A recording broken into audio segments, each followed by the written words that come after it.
This afternoon, the United States and Albania convened a UN Security Council area formal meeting on the peaceful protests that have taken root in Iran.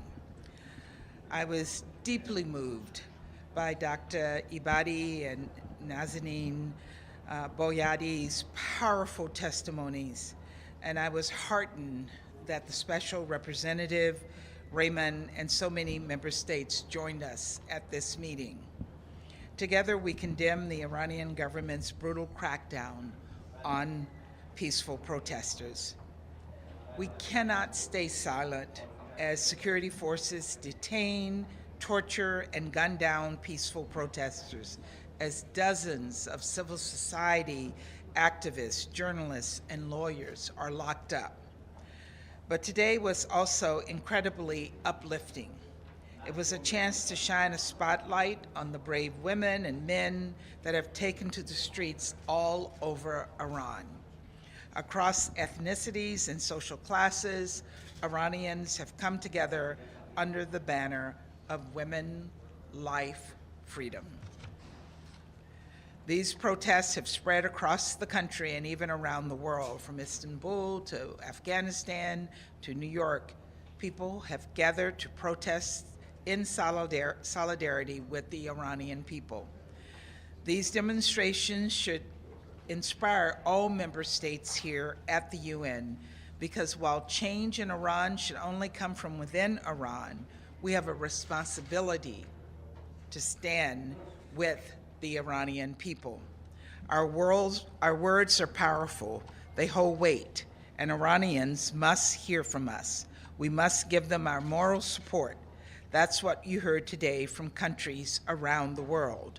The United States also believes there must be accountability for the horrific repression and violence the Iranian government is carrying out. That's why, as Vice President Harris announced today, we will work with other member states to remove the Islamic Republic of Iran from the UN Commission on the Status of Women.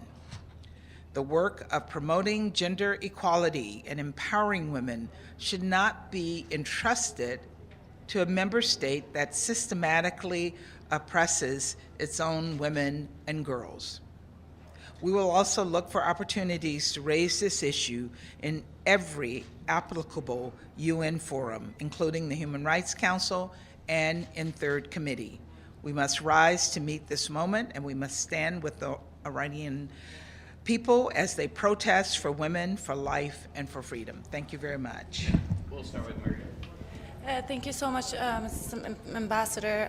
As you heard at the area formal meeting, Mrs. Shireen Ebadi asked that Iranian people are asking the United States to not sign any deal that is going to help the regime to stay in power for longer. That is what people of Iran want. That is what Mrs. Shireen Ebadi said. What is your answer to people of Iran who are protesting on the streets in Iran and they are losing their lives? And what is your message to women of Iran?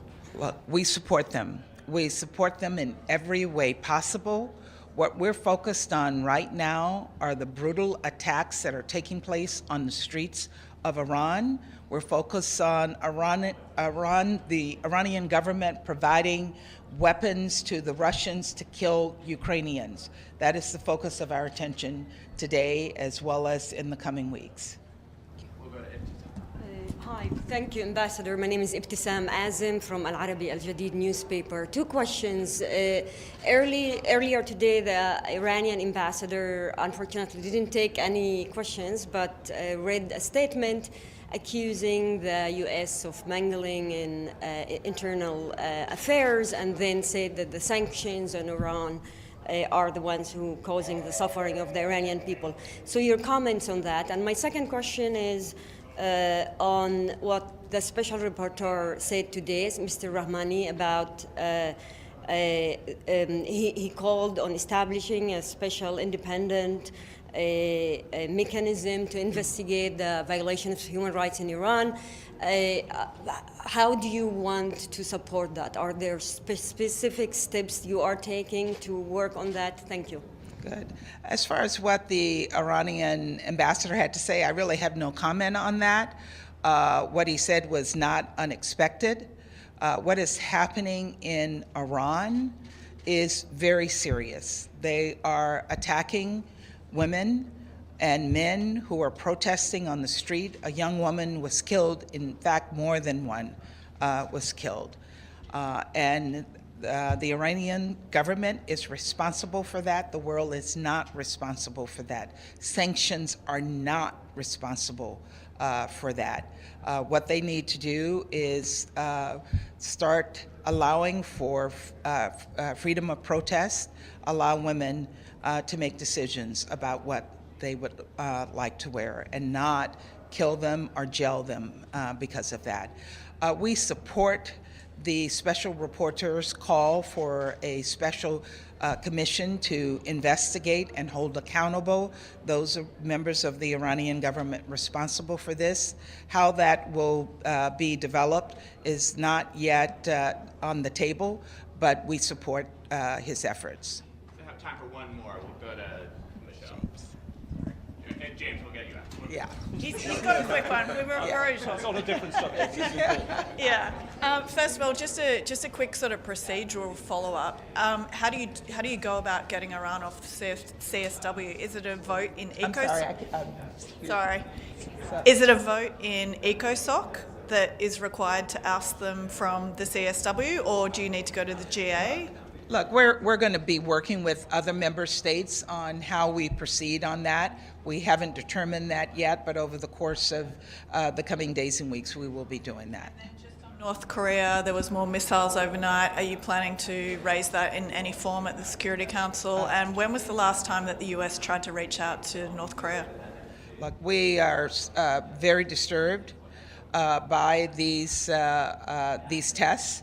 I'm told it's the largest number in history, so certainly we will be asking to engage with other Security Council members on a way forward in dealing with this. And I didn't hear your last question. Time that the United States reached out to North Korea to try and talk to them? Well, I think you know that that was during the Trump administration, but we have made clear since the beginning of this administration that we're open to dialogue with the government of DPRK.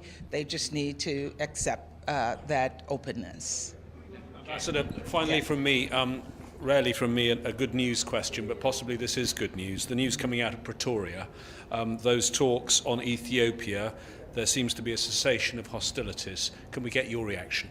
I am delighted to hear that these talks have led to a cessation of hostilities. This is an important movement because what it means is that lives will be saved. We don't know what the next steps are, but we support the efforts of South Africa, Kenya, and the AU, as well as the UN, to find a way forward to end this horrific war in Ethiopia. Thank you. Ambassador. Thanks, everyone.